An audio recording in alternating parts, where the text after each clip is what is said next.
more NCAA bracket breakdowns. East, South, West. Best storyline has any team ever entered playing as pathetically as Oklahoma. One can assume that, before 2009, when the stretch run portion of the selection criteria was eliminated, there rarely were teams that entered having gone 2-8 in the last 10 and 4-11 in the past 15. March Madness 2018, printable NCAA tournament bracket. But it's not just that OU has lost. You can be somewhat unlucky and lose a lot of close games. The Sooners' past 5 losses had an average margin of 17 points. In their Big 12 tournament loss to Oklahoma State, they were completely fractured. Can they manage even a presentable effort against Rhode Island? All-region team Devontae Graham, Kansas, senior, point guard Marvin Bagley, Duke, freshman, power forward Trae Young, Oklahoma, freshman, point guard Miles Bridges, Michigan State, sophomore, wing Jared Terrell, Rhode Island, senior, guard. Best first-round game Seton Hall vs. NC State. Okay, being completely honest here, on paper, if there's any region it seems you might be able to get away with, say, putting on the smallest screen while focusing your attention elsewhere on the first day, this is it. It's certainly possible for compelling games to develop, and this seems like the most likely. The Pirates have been searching for the game for nearly 2 months, and the Pack lost 2 of their last 3 to non-tourney teams. The real action in this region starts in the Sweet 16. Seeded 2 high number 6 TCU. If we were seeding based on cool nicknames, the Horned Frogs might be at the top of the bracket. But a team with a 4-8 record against Quadrant 1 getting a 6. With only 3 victories against teams rated in the top 50, regardless of venue? This field isn't that bad, is it? Seeded too low? No. For Auburn, of the 38 brackets baked into the bracket matrix consensus projection, only 2 rated East? No. 3 Texas Tech higher than Auburn, which shared the SEC regular season title and went 7-5 against Quad 1 opponents, including 2 top 10 wins. Sometimes, this job is too easy. Upset special number 12 New Mexico State over Clemson.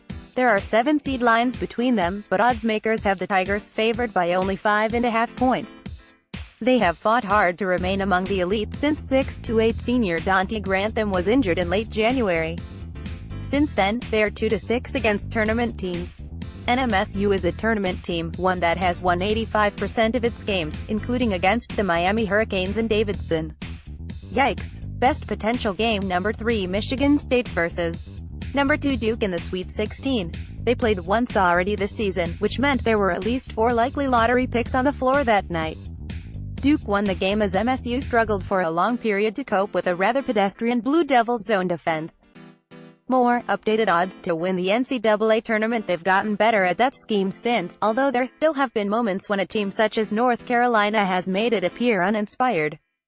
The Spartans spent part of their week off following the early Big Ten tournament working on improving their zone offense. That could come in handy if they get another shot at Duke. Best potential player matchup Jaren Jackson, Michigan State vs. Marvin Bagley, Duke. Jackson is the Big Ten's Defensive Player of the Year. Bagley is the ACC's Player of the Year. We did not get to see these two against each other much in the Champions Classic meeting because Bagley injured his eye early in the game. Jackson struggles to avoid fouling, but when he is in the game he can be a game-changing help defender. Bagley might be the most dynamic offensive force in this tournament. Omaha might be the place to be. Get to know New Mexico State guard Zach Lofton. He might own the post-secondary record for the most schools attended while pursuing a basketball career. Check it out, he led Columbia Heights High to a Minnesota State championship. That was in 2011. He spent a year in prep school, then a year in junior college as he tried to improve the quality of scholarship offers he received.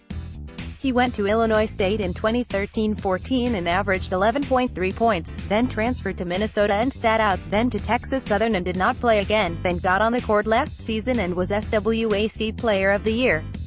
He then became a grad transfer at NMSU this season. He is 25, making his second NCAA tournament appearance and earning first-team All-WAC. There can't have been anyone like him in Division I history. NCAA bracket picks: Bender, Virginia; Birdsong, Arizona; DeCourcy, Villanova; Fagan, Villanova. Don't be surprised if Syracuse wins a couple of tournament games or more. The uncommon orange style and their uncommon good fortune could produce another unexpected tournament run. Their zone is ideally suited to shut down Arizona State's downhill dribble drive game, and TCU simply isn't a great team. The Orange have to win 2 just to earn the right to face Michigan State's Big Ten champions, but it's not a matchup the Spartans would be eager to see. Sleeper team New Mexico State.